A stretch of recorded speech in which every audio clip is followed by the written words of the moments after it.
Greetings all, and welcome to another episode of Wild Mouse. I'm your host, Taylor Bartle, and my guest today is, he's my girlfriend's brother-in-law, but at this point I think we're more than that. We're friends. We're buddies. We text about, dumb bullshit all the time, so it's Ben Dewalt. Welcome, Ben. Thank you for having me, Taylor. I appreciate it. This will be a fun time. Yeah, we were just talking before we started recording that this is your, we're breaking your podcasting cherry tonight. That indeed we are. This is a first for me and not anything I ever thought I'd be involved in, but here we are. I imagine if you thought you were going to do a podcast, it would probably be something about sports, right? Yeah, definitely. I could talk your ear off on sports for hours and hours, but roller coasters, I love them, but we'll see what I can do for you. Yeah, we took a trip with our significant others' families this past January. God, that was a year ago now. Jesus. This past January, went to Disney World. And so that was your first time at any Disney park, right? That was my first time at any Disney park. Yep. It was an adventure. Nothing like traveling the world with a 3-year-old at the time, a 3 and a 1-year-old. 3-year-old and a 1-year-old, yeah. Mm-hmm. Yep. And the other 7 of us? 6 of us? 8 of us. 8 of us. Damn. Yep. Yeah, we had a posse going through there. Yep. That was a fun time. It was definitely an adventure. Not quite up to the thrill rides. Tron was cool. Tower of Terror was cool. Guardians of the Galaxy, all exciting, but not the same thrill rush as what you've asked me on here today to talk about. Yeah, we are not talking about any Disney rides today, despite Ben breaking his Disney cherry also. But we're going to Hersheypark in Hershey, Pennsylvania, the sweetest place on earth. Only in Hershey. And I've never been to Hersheypark, so you got one up on me. Man, you've got to come out here. I'll tell you what, if there's anything this area is good for, it's the Amish, it's good food, and it's good amusement parks, man. We've got Hersheypark, Dorney Park, Six Flags, all within, an hour of where we live right now. So, and Cedar Point, granted it's other end of the state, but it's 4 hours away. This is amusement park central. Yeah, it's tough for me because Seattle is kind of a black hole when it comes to amusement parks. We really don't have anything close by. The closest thing we have is Wild Waves, which is a water slide park. And they have like little kid roller coasters, but they don't have big giant thrill rides. And I think the closest like major park to us is Silverwood in Idaho. Idaho? I didn't even know they had amusement parks. Yeah, they got, I think they might have like one of the biggest wooden roller coasters left in the world. Really? Yeah, and their mascot is Garfield, believe it or not. Okay. Garfield. I don't know how they managed that, but interesting. That's one thing that makes Hersheypark fun is they gauge the rides, who can ride them based off of Twizzlers, Hershey bars, Jolly Ranchers. That. I was looking at the websites and I'm just like, wait a minute, what the hell does this mean? Yep. Before you go in, there's you must be this tall to ride this ride. Up to 48 inches is a Jolly Rancher, up to 54 is a Twizzler, so on and so forth. Hi, B. Feeling left out, I see. Yeah, always. Is that related to the mascots at all? Or is that just a cute little thing?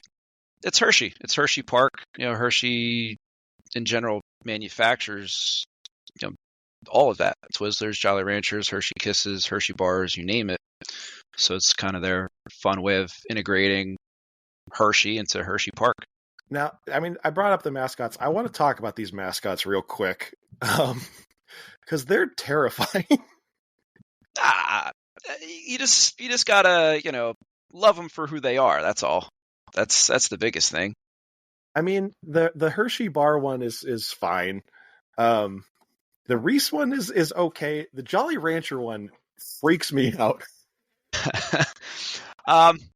Yeah, let's see, the last time I looked at him, he had like those crazy sunglasses on, right? Yeah, he's got big blue sunglasses and big orange headphones. Mm-hmm. And just his head is a giant Jolly Rancher. Yeah, grape Jolly Rancher, headphones. It's what the cool kids are doing nowadays, right? And he has a backpack on, too, it looks like. Yes. Well, I mean, you're going to an amusement park. You got to have somewhere to store all your stuff. I'm terrified to know what he has in there. Candy for all the good boys and girls. Just don't go to the van. That's all. Is it full of candy? Do you know? I've yet to investigate his bag, but if I had a hunch, yes, I'd imagine there's candy in there. I mean, that would make sense, and then just take it out and throw it at people during a parade or whatever. Yeah. Yeah, and I'd hope there's Twizzlers in there, and Hershey Kisses, and Hershey Bars, and Reese's. Unless it's just all Jolly Ranchers. Or Jolly Ranchers, yeah. I mean, I'll tell you what, I could go for some Jolly Ranchers right now, so I do enjoy jealous. A good Jolly Rancher. What's your favorite flavor Jolly Rancher? I'm a watermelon guy. Watermelon, cherry. Yeah, watermelon and cherry. Blue raspberry's okay. Grape's kind of the bottom of the barrel. I like green apple myself. Green apple, yep. I forgot about the green apple. That's probably my third. I love the watermelon, love the cherry. Green apple definitely slides in before blue raspberry. But nowadays, you eat too many of those, and I feel like my teeth are going to fall out. So. Well, yeah, definitely. You get that film on your teeth. Yep. I think Jennifer, our lovely mother-in-law, well, my mother-in-law, your inherited mother-in-law, I don't know how that works. De facto. She actually keeps Jolly Ranchers in her classroom. And, that makes sense, yeah. We were in there, we visited her, about a year ago at this point, and she gifted me with a nice bag of Jolly Ranchers, so it's probably the last time I had a Jolly Rancher.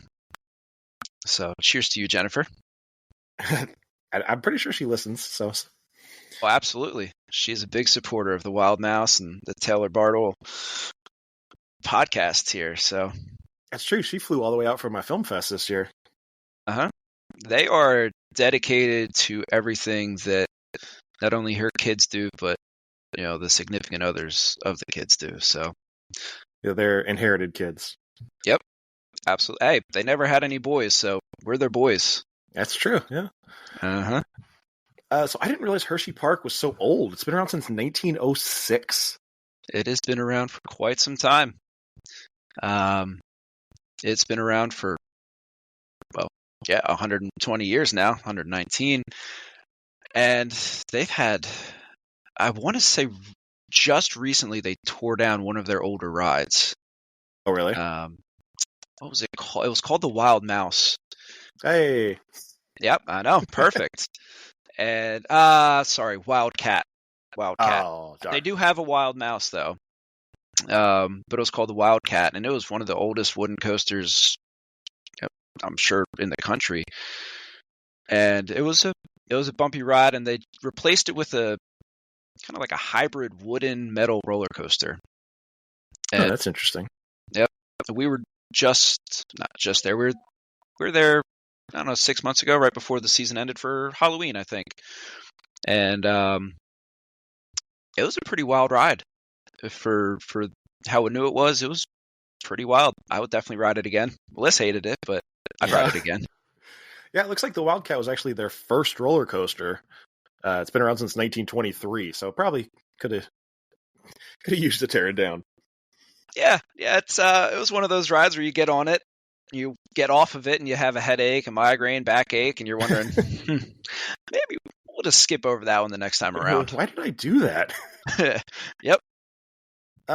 For whatever reason, they took the space out of their name in 1970.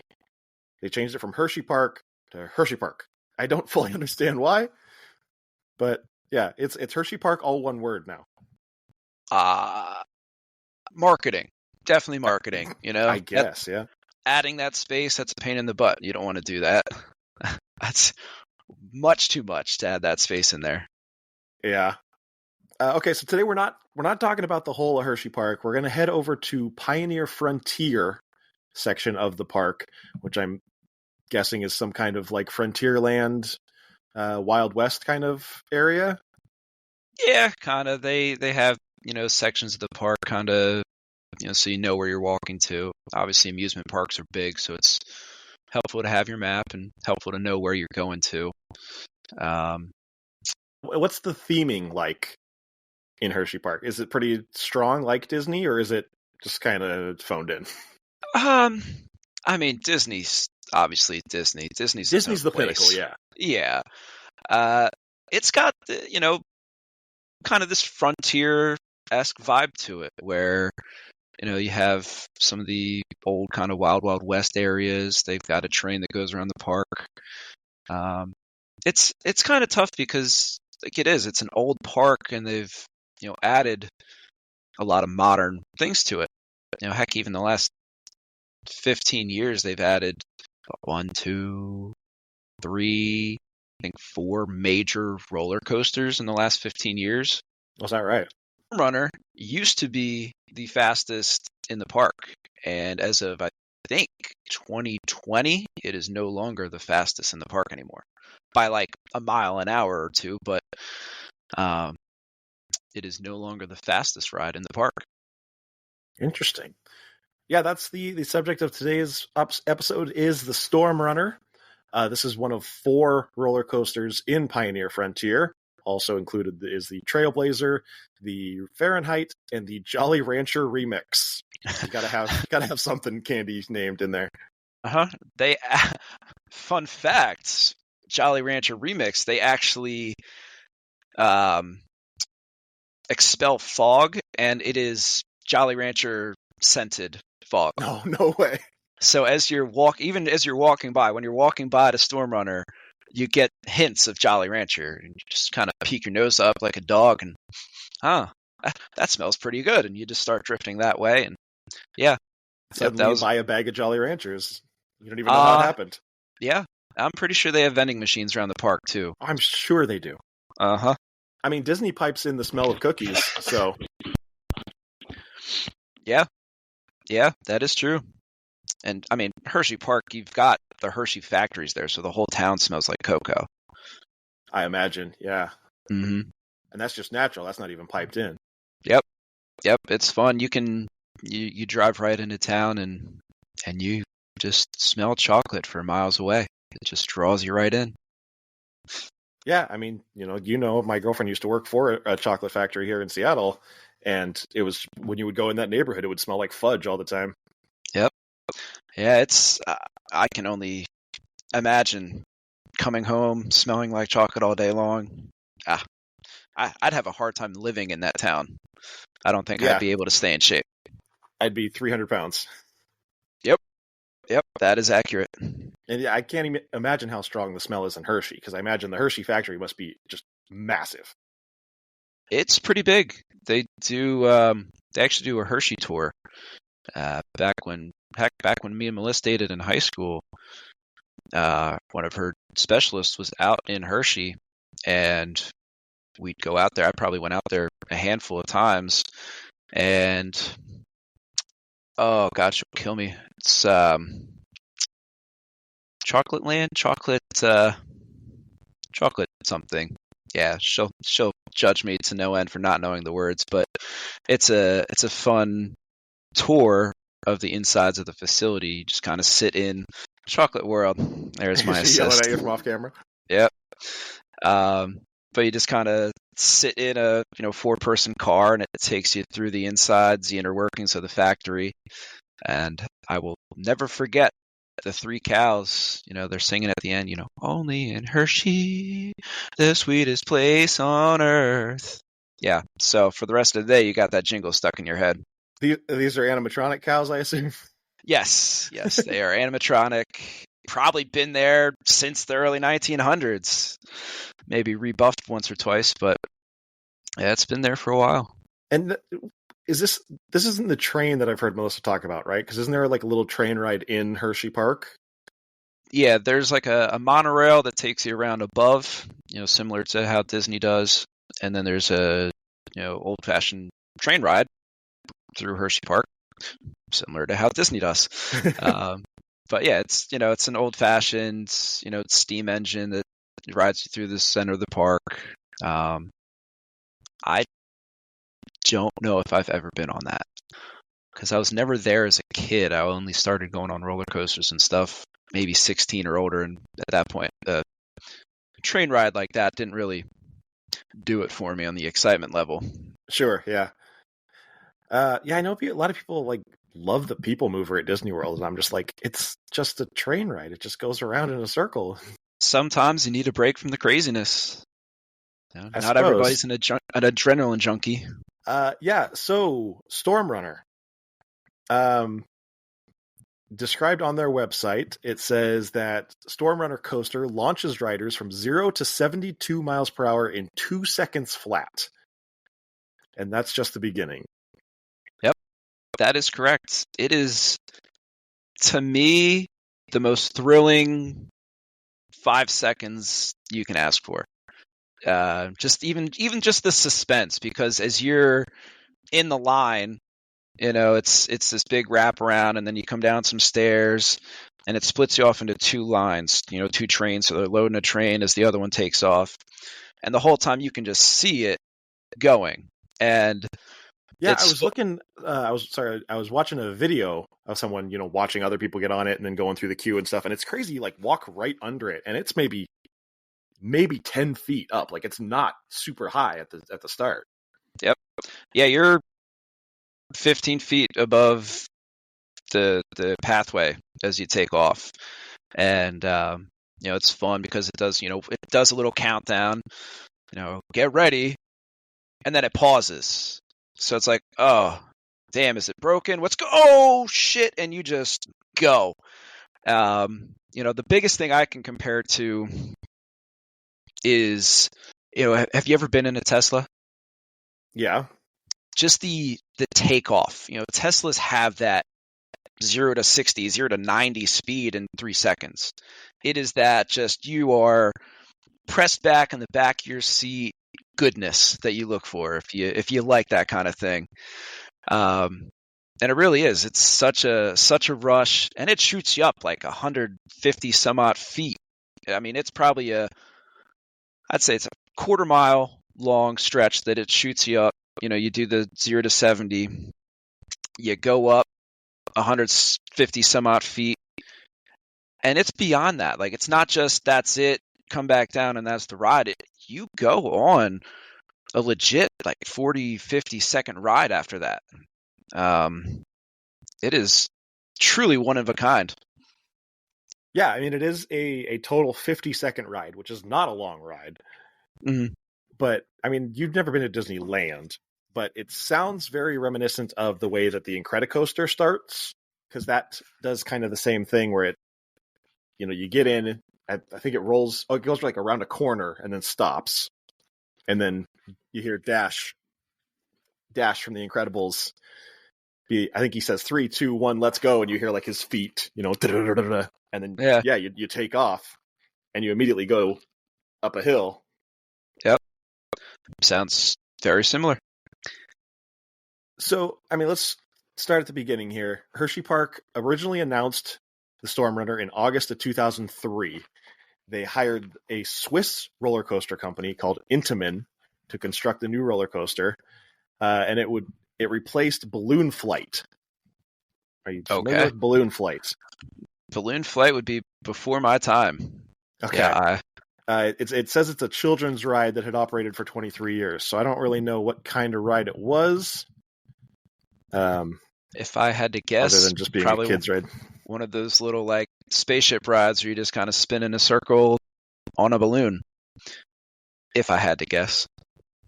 I mean, we don't have to guess because we have the world of information at our fingertips. Yeah.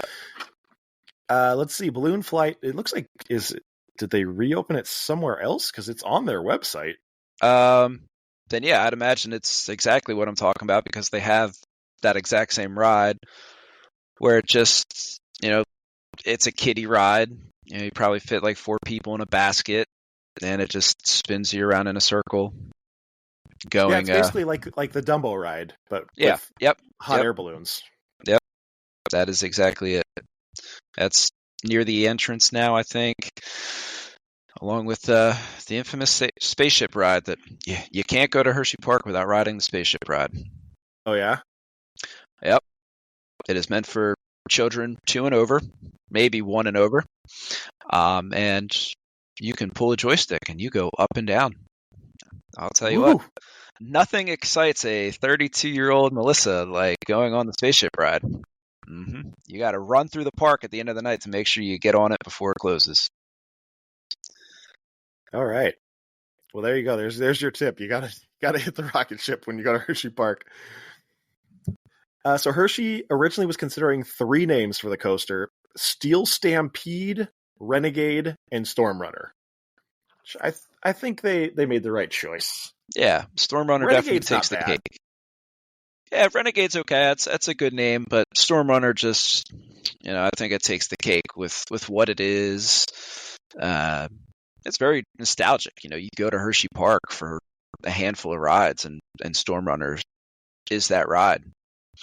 Yeah, and Steel Stampede just sounds kind of hokey. Yeah, it definitely does. But yeah, they let people vote on the name, and more than 46,000 people voted over a 2-week period. And in November of that year, Hershey Entertainment officially filed a trademark for the name Storm Runner. So obviously that was the winner. And then formally announced the name on November 5th, 2003.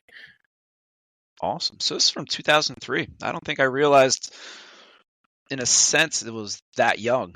It just seems like it's a staple of what Hersheypark is.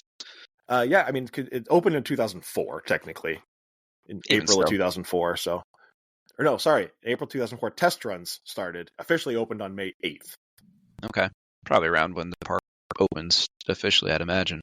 The first people to ride the coaster were members of the Pennsylvania Army National Guard, as well as winners of an online lottery. It's awesome. Yeah. I would definitely put in for that lottery now. If I knew... If anytime...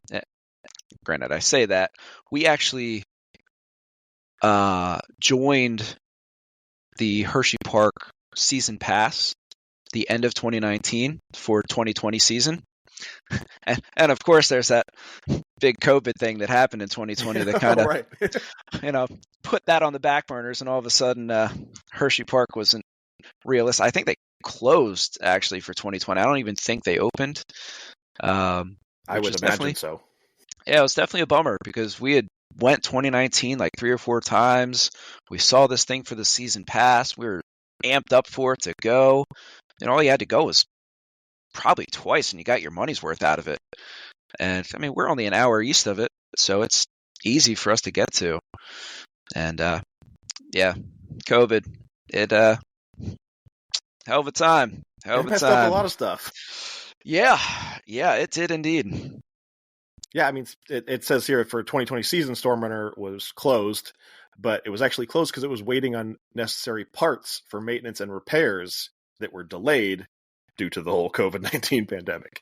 Really? Ah, well, see, there we go. I couldn't have rode my favorite roller coaster, so. Yeah, it didn't reopen until 2021, so. Okay. Well, I'm happy they got the necessary parts for something that goes that fast, that high. Does a couple loops. I think it does a tight corkscrew along the way. Yeah, I'm happy they got the necessary parts. Yeah. Originally, the queue was much smaller than it is now. You talked a little bit about it. We'll talk a little bit more about it in a second. But originally, it was just kind of like a short little waiting area, and they would use ropes to extend it because it was such a popular ride. Yeah. And so in 2005, they officially opened an overflow queue next to the Trailblazer. Next to the train. Yep. That's the train. Is the Trailblazer? Yep. That is what that is. And I'm visioning it right now. Typical queue, takes you back and forth, but it's probably, 10 lanes wide, 50-foot stretch. So it gives you, a lot of extra footage to work with for a much longer queue. Yeah, it's not a particularly interesting queue. There's not any kind of theming or anything. It's just like a black fencing. But it is like right next to the ride. You walk almost within arm's length of the ride as you go by.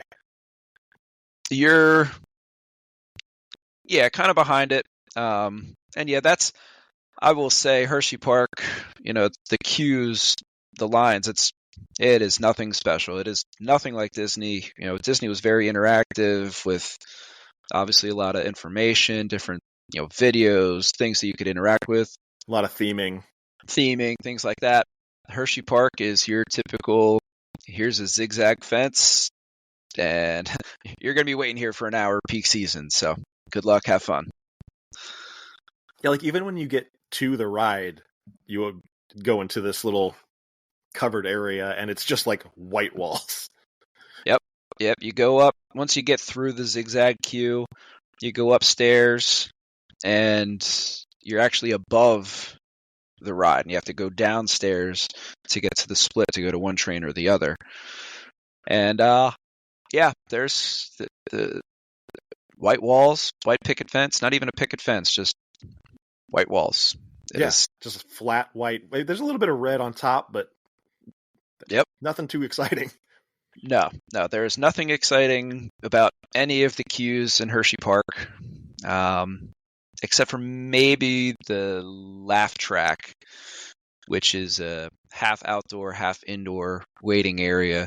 Once you get inside, they have, fun mirrors, black lights, things like that. But that's, I think, the only interactive queue that there is in the entire park. Wow. Okay, so this is interesting. When you get to the top of the staircase here, there's a sign that says loose or handheld articles such as keys, cameras, cell phones, pagers, purses, prizes, radios, hats, glasses, loose-fitting jewelry, backpacks, etc. will not be permitted on this ride. It doesn't say hold on to your hats. It doesn't say, make sure everything is stored. It says don't even bring them on this ride. Nope, they will not make it back with you. And it's got a really, with how fast it goes and everything about it, it's got a very tight harness. It's a shoulder strap. I think once you're in there, you'd have a hard time even scratching your head if you had an itch.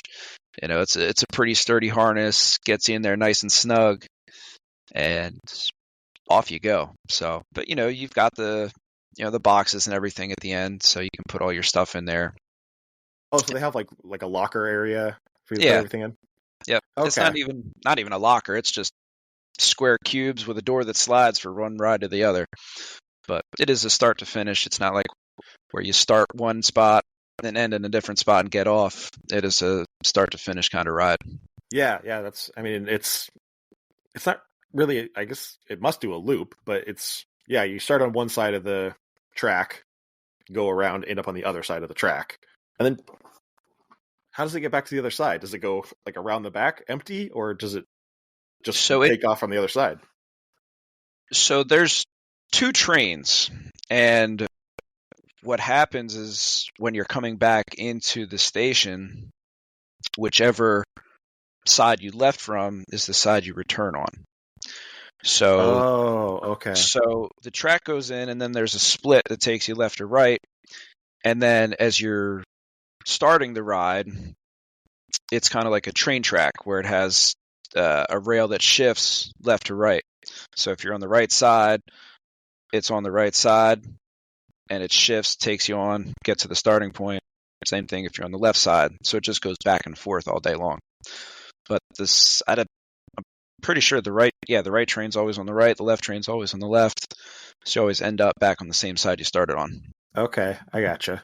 So yeah, after you get past this ominous sign, you go down some stairs, and this is kind of where they, break you up into different lines to get onto a cart. And I like that they have signs that say first car. Are you a wait for the first car kind of person? I will wait for the first car if it's a short wait. I'm a stickler. I love amusement parks. Honestly, it's probably one of my favorite things to do. I hate lines. Waiting in lines. If I have to wait more than 20 minutes, it's not for me. We've kind of mastered the art of going in the off season, finding times where it's good to go. Last year we went for Halloween, and I'd say the longest we waited for any ride was maybe 15 minutes. and Storm Runner's definitely a ride that's worth waiting for. If Disney it's must have been brutal for you then. Disney was it was a great family experience. I had a wonderful time with everybody. Storm Runner's a ride where you don't necessarily need to be in the front row. If there's only 4 or 5 rides in front of you, yeah, it's definitely worth the wait. Just being in that front, you feel every bit of that air. You're just right in the front. Eat some bugs along the way, wave at some people as you're going. But yeah, if you get a chance, it is definitely I want to be in the front of this ride. Yeah, like my dad is he's a front car person. And so he will sit and wait until he can get the first car. Yeah. I'm kind of like you. I don't blame him. If it's available, I'd prefer it, but I'm not going to wait too long. Yeah. It's to me. I mean, there's a difference. I'll tell you, there's a difference on some of them. There's a couple of the rides at the park that having the front seat is definitely a difference than having the back seat or anything else. Storm Runner definitely worked the front seat. There's a ride called Fahrenheit. You mentioned that's in Pioneer Town. Fahrenheit's, I'll tell you what, that's a close second for me as far as thrill for the park. It is, I think it's only like a 4-car ride, maybe like 8 people per ride. And it takes you straight up, directly up.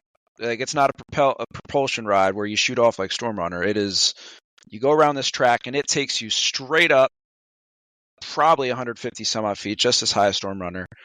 And it drops you at an incline. So you're not straight 90, you're actually like 100 some odd degrees where you're going down in, and you can like slightly upside down. Yeah, and you're feeling yourself kind of falling out of your seat. Yeah, that is one, because it kind of, as you get to the top, it stops you. So if you're in the front car, you're falling out of your seat before it drops you down. So that's a ride where having the front seat is definitely worth the wait. Yeah, there's a ride at Knott's Berry Farm called, I think it's called Hang Time. And it's like you go up this big giant steep hill and you get to the top, and as it crests, it stops. Okay. And you just sit there like looking what's almost straight down, and then you're just like, what do we do now? And then it just goes. Yeah, those kind of rides, those are fun. The suspense, everything about it, it's a good time. Yeah.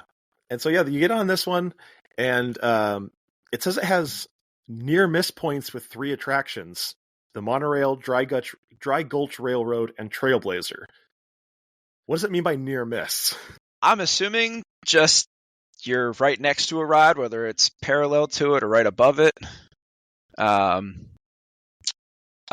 what I'm imagining from it, because you do go right above the train. Every so often there will be a train that comes underneath as you're going by it. I think you do go over the monorail. Yeah, I don't know, but I'd imagine the near miss is you're pretty darn close to another ride. Yeah, okay. If there's no point where you're just like, oh my god, I thought we were gonna hit that. No, there's no oh shit, watch out, we're about to collide with another ride. Right. No, nothing along those lines, but okay. So yeah, the train gets into position, and it says the sound of a heartbeat is heard. And then there's a brief pause, and the train rolls backwards a little bit. And that's kind of when the brakes kind of lock you into place. And this is when you hear the voice you were saying. It says, now get ready, here we go. Now get ready, here we go. Yeah, I watched the pause. I watched the video of this earlier, and I was like, when I read that, in my mind, I was thinking of like Big Thunder Mountain Railroad at Disney, which is like, I was picturing like a cowboy being like, now get ready, here we go. Here we go, y'all. But this is like a robot voice. Yeah, it's a deep robotic voice that kind of just gets you ready, gets you amped up, and you're like, oh, here it is. And I'm telling you, man, it's that pause from when he says, and here we go, to when it takes off, and just that brief pause that spikes your heart rate, and you go. It is, yeah. Yeah, and you're launched to 72 miles per hour in 1.9 seconds. Yeah. It is. It's a rush. If you have long hair, anything like that. Oh my God, you should see the hair of some people coming off the ride. Oh my goodness. Yeah, I like a good launch coaster.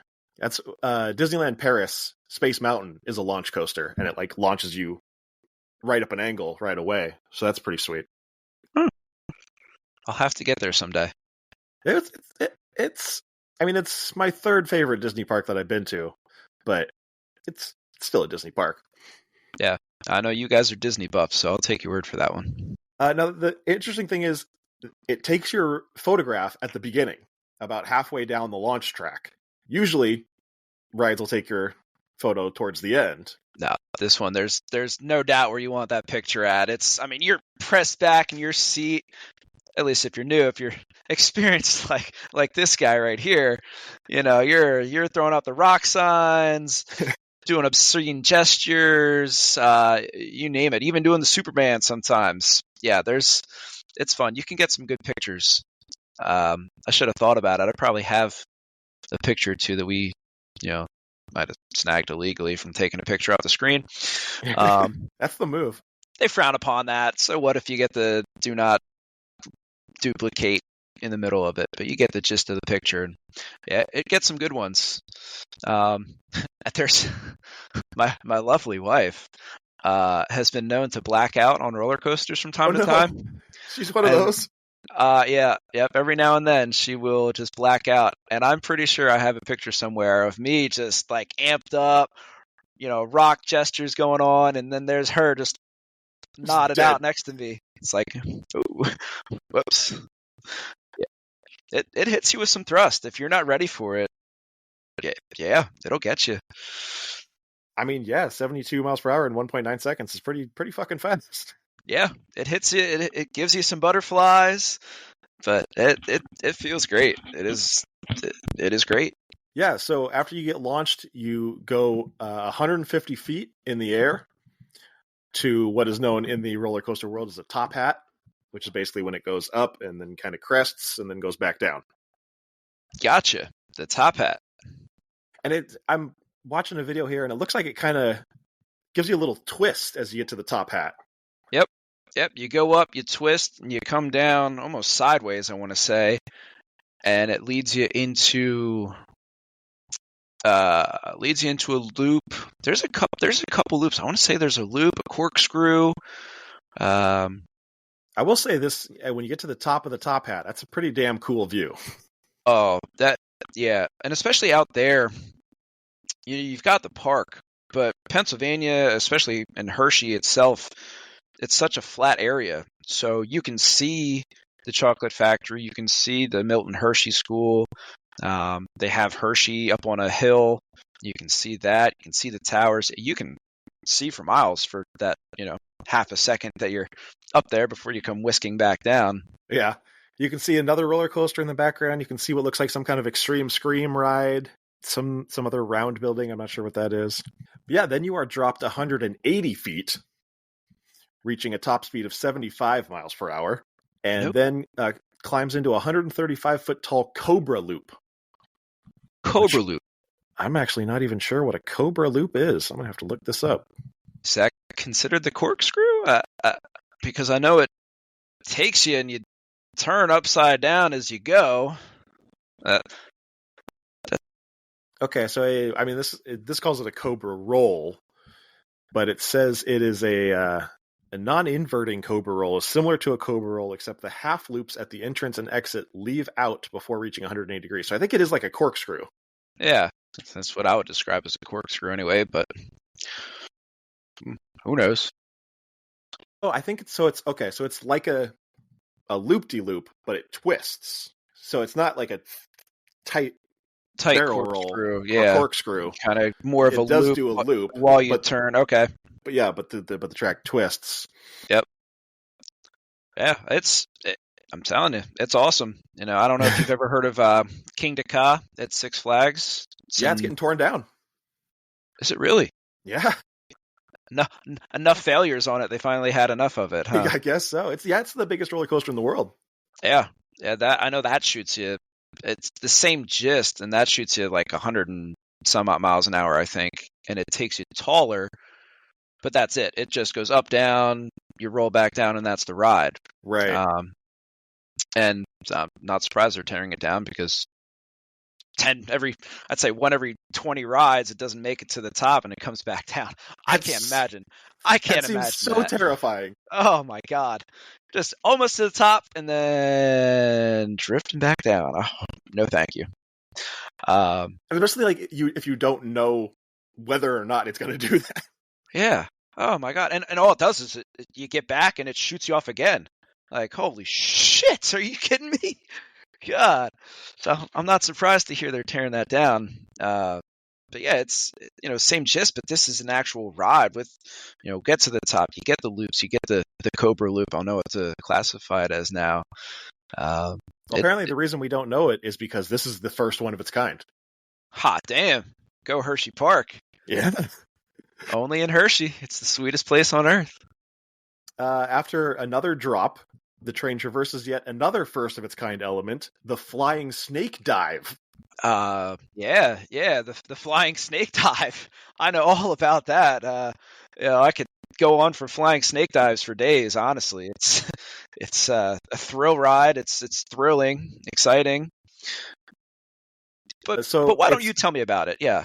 Well, yeah, sure. I mean, for the people at home, I know you know, but yeah, yeah. For the people at home, a flying snake dive is, of course, a heartline roll, which we all know what a heartline roll is, right? Yeah. I'm so familiar with all these modern terms that people know. Yeah. Again, just for the people at home, a heartline roll is a barrel roll. Yeah. Duh. So, a corkscrew again, followed by a dive drop. And a dive drop is different than a regular drop because man, they're hitting a lot of industry terms here. Yeah. Yeah. Wow. A dive drop, also known as a wing over drop, is a inversion in which what the hell is all this? A half inline twist performed at the top of a lift hill leading into the initial drop. That didn't really help me a lot. Nope, me neither. But I can't wait to use some of these terms next time I'm at Hersheypark and really, amp up the people I'm riding the ride with. You'll really impress people. You'll be like, wait till we get to the Cobra drop. And they'll be like, yeah. What the fuck? Oh, the Cobra drop, and then there's the dive drop. Are you ready? I can't wait. It's a flying snake dive, you guys. Are you ready for the flying snake dive? Snake. Oh, my God. Oh. Yeah, I'm like watching this video as I'm reading this, trying to figure out which of these is which. But as far as I can tell, it's like a barrel roll as you're descending. So you're going down, and then you barrel roll as you're going down. Yeah. Yeah. That's what I take it as. I could be way off. But that sounds right. I'm trying to think of the progression of the ride in my head. And yeah, like I said, you go through a variety of loops, a couple of the Cobra loops. Apparently, it's not a corkscrew or barrel roll.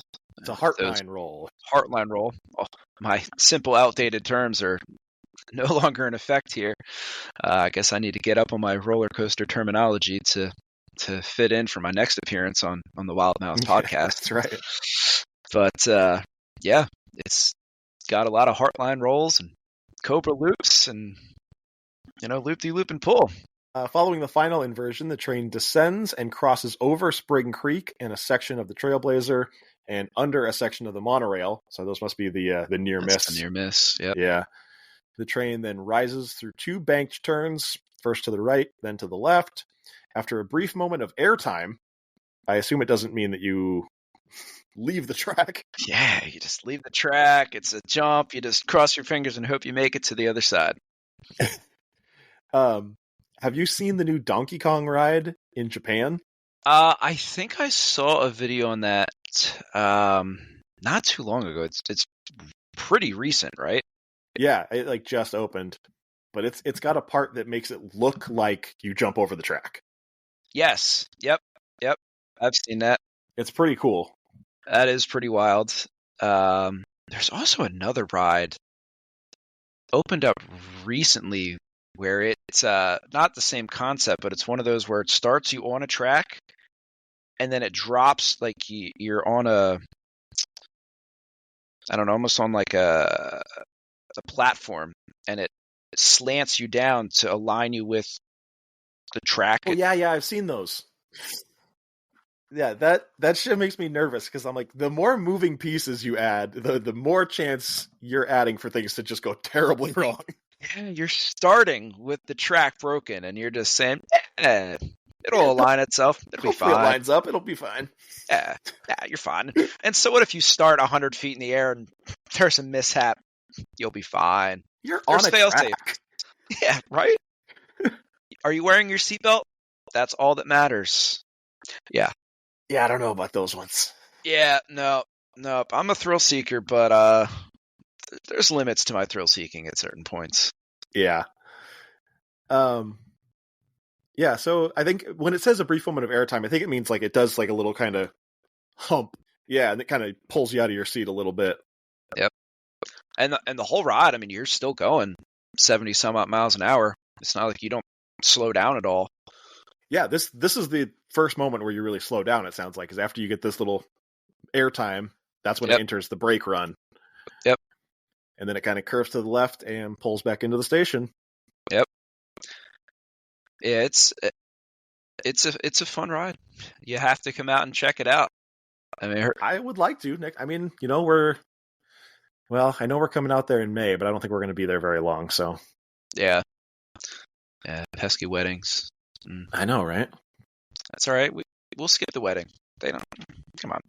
They'll never notice. Will they really notice we're not there? Even though I think I have a part in the wedding. Oh, do you?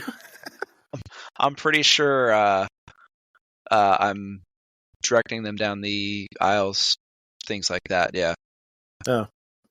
Yeah. Well, we'll figure it out. Fine. Yeah, they're fine. I'll find somebody to take my Put spot. up a sign. Right? Yeah. Friends of the bride go left. Friends of the groom go right. Come on. It's simple. They'll figure it out. Yeah. We'll cheer you on from Hersheypark. Yeah. So does it feel longer? Because it's only 50 seconds. The whole ride is 50 seconds. Does it feel longer when you're on it? Yeah, it does. It feels like a long ride. In a sense. I mean, most rides are, I mean, heck, even the longest of roller coasters are only maybe a minute and a half. There's true, there's shorter rides, obviously, but for this style of ride, yeah, it feels like a long time. And I think even 50 seconds might even be on the longer side. I think that's probably including 15 seconds of build-up from when you leave the station to when you're sitting on the ramp. Well, it says 58 seconds, including the build-up. Yeah, I mean, for the type of ride it is, for how fast you go, for everything about it, it really does feel like a long ride. I mean, no ride's long enough. Don't get me wrong. I wish these things were 4, 5, 6 minutes long, especially. Good God, when you're waiting in the peak season for an hour long wait for a minute thrill rush. But you get your money's worth out of it. You get your time's worth out of it, and it leaves you wanting more. That's for sure. Curious how long the Incredicoaster is. It is. Oh, wow! It's 2 minutes and 36 seconds. Damn, that's a ride. I didn't realize it was that long. That's a ride. Yeah, you guys are gonna have to come out here and go to Disneyland sometime. Yeah. I didn't think that would take much convincing. Nope. I'm game. Come on, you know how we travel. Just find us a weekend. We'll find out. We'll come out there. And we are fully content doing just like 2 days in Disneyland and coming home. Yeah. Some people I know are like, if we're going on vacation, we got to make a whole week of it, and we got to go to Universal, and we got to go to all these other places. It's like, I'm fine just doing a weekend trip and back. Yeah, I don't need anything crazy. Weekend's fine. Get me on some rides. Is Disneyland ever not busy? I'd imagine that is probably year round. We like to go for the Halloween party because you have to buy tickets specifically for the Halloween party. And so it's not as busy because there's a cap on how many people can actually be in the park. Okay. Plus, all the kids go and do the trick-or-treating. And so that's when there's no lines. Yeah. That's, oddly enough, that's our favorite time to go too, is they do Fright in the Park, something along those lines, late September and into October, where they're not really open during the week at all, but they're open, Friday, Saturday, Sunday from, 4 on. And that's the prime time to go because all the rides are open. You get a lot of people that show up specifically for the scary stuff, the haunted attractions and things like that. And I'll tell you what, I mean, when we were there this past year, like I said, after 5 o'clock on, it was, hey, we're sprinting to the next ride because you can get right in the front at any ride you want. Yeah, like I said, we do the Halloween party specifically because there's so much other stuff going on. And anybody that goes with small kids, they're either doing the trick-or-treat trail, or they're meeting characters, or they're watching the parade. And that's the best time to go get on some rides. Yep, absolutely. Take advantage of the people with kids. Go have fun. Go on the hay rides. Go on the haunted rides. Go do it all. I'll be taking advantage of the no lines on the big rides. Did you see Goofy over there? Goofy's over there, kids. Go say hi to Goofy. Yeah. There's a big haunted Hershey Kiss over there. Go get your picture with him. Don't forget the Jolly Rancher. I think he's having a DJ set in the back. I'm noticing even Hersheypark's website lists this as a thrilling 135-foot cobra loop, barrel rolls, a dramatic flying snake dive, and a screeching halt. So apparently we're supposed to know these terms. I've never heard any of these terms in my life. Yeah, I've never heard the snake wording for any kind of loop before. But apparently, like, there's a cobra loop and a flying snake dive. So, well, you learn something new every day. Yeah, I also like that their website listed as an aggressive thrill ride. Yeah, I would say it's aggressive. It's definitely aggressive. You do have to be a Twizzler or a Jolly Rancher to ride this ride. Yep. No Hershey's chocolate, no Reese's, no Kisses, and of course no Hershey's miniatures. That's out of the question. Yes, the Hershey miniatures, they'd probably fall out and it wouldn't be good. That's a Twizzler is 54 inches, by the way. For anybody listening at home and thinking, can I fit on this ride? Am I a Twizzler or a Hershey's chocolate? I'd imagine most people that are listening to this are at least a Twizzler or above. 54 inches, that's 4 foot 6 inches. 6. Okay, yeah. Yep. Yeah, so I'd imagine anybody we know, aside from our lovely niece and nephew, meet those requirements. Okay. Any last words on Storm Runner? No. I think we pretty much covered all you can cover on a 50-second ride. Yeah. I know it really is a heck of a ride. And up until, like I said, 2020 was the fastest ride in the park. The current fastest ride is called Candemonium. And similar to the ride you were just talking about, I'm blanking on it, that was 2.5 minutes long. Candemonium is just shy of 2.5 minutes long. It is. Okay. I was looking it up not too long ago. It's like 2.5. What is it? 2 minutes 26 seconds. It is the tallest and fastest at Hersheypark. I know it goes, it goes 76 miles an hour, goes 210 feet in the air, 4,600 feet the whole ride, so it's almost a mile long. Wow. Like, that is, yeah. That's almost double Storm Runner. Storm Runner's 2,600. Yep, and heck, even, half a mile long, that's a darn good ride. But, yeah, it's got to get out here, check it out. That way you can dive more in depth on these lovely loops and swoops and pulls. And cobras and snakes. And I'm looking at this article from PennLive.com. They ranked the 15 best rides at Hersheypark, and they have this number 2. Yep, that's fitting. I'm either going to guess Candemonium's number 1 or Fahrenheit's number 1. Great Bear. I'll give that. I will accept Great Bear as number 1. It is the ride you can hear across the park. It literally roars as it goes through the park. Great Bear is probably that ride where you get to Hersheypark and it's like, you know what?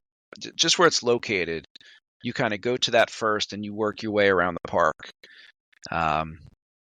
It's one where your feet dangle. It's a not quite a suspension ride, but it's the track's above you. And Great Bear, I can understand that being number 1. It's not as fast. It's probably late 90s, if I had to guess, when it was built, if not earlier. So not your number 1, but an acceptable number 1. It's an acceptable number 1. It is definitely a ride that you can't get enough of. You go back and forth. You want to run it over and over again, and especially towards the end of the night. End of the night's my favorite. In the off season, if you get cool people working there, they just let you stay on it, ride it over and over and over again. Nice. So I'll ride that like 3 times. We'll sprint our asses off, get over to Storm Runner, ride that a couple times, go over to Fahrenheit, ride that a couple times, and end the night with the spaceship ride. With the rocket ship, yeah. Yep. It's not a trip to Hersheypark without the rocket ship ride. Just remember that. I don't think you could fit in it, but you're on the taller side. I'll figure it out. Hang my legs off the edge or something. Yeah, you'd be fine. I have faith. Ride it like Dr. Strangelove. Oh my god. I'm curious if you have that list up. What's 3 and 4? What's 3, 4, 5? What rounds out the top 5 there?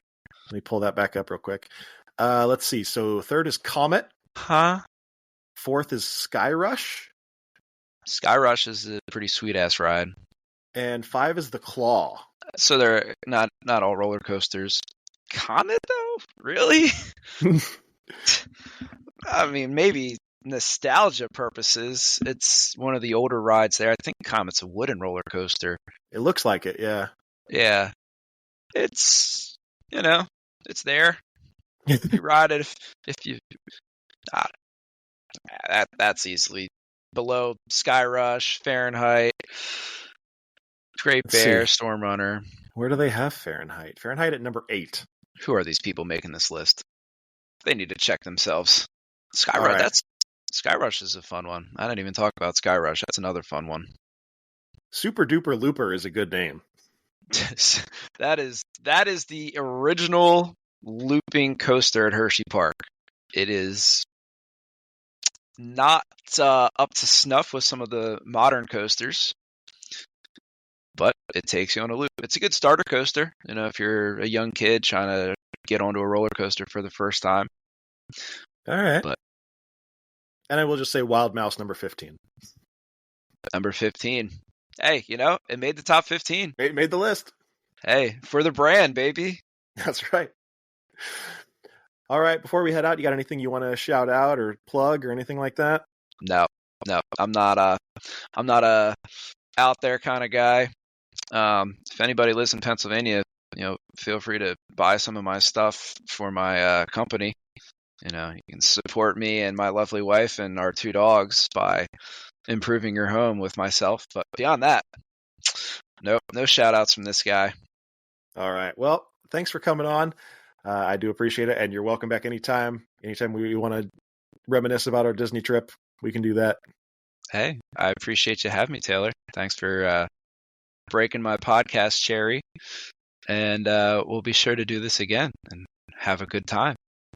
Right on. Yeah. And thank you at home for listening, and we will see you next time. Your attention, please. This episode of Wild Mouse has concluded. Make sure to rate, review, and subscribe on your favorite podcast player, and follow us on social media at Wild Mouse Podcast. Don't forget to visit the gift shop at wildmousepodcast.com. For exclusive bonus content, become a premium pass holder at patreon.com/wildmousepodcast. We hope you enjoyed your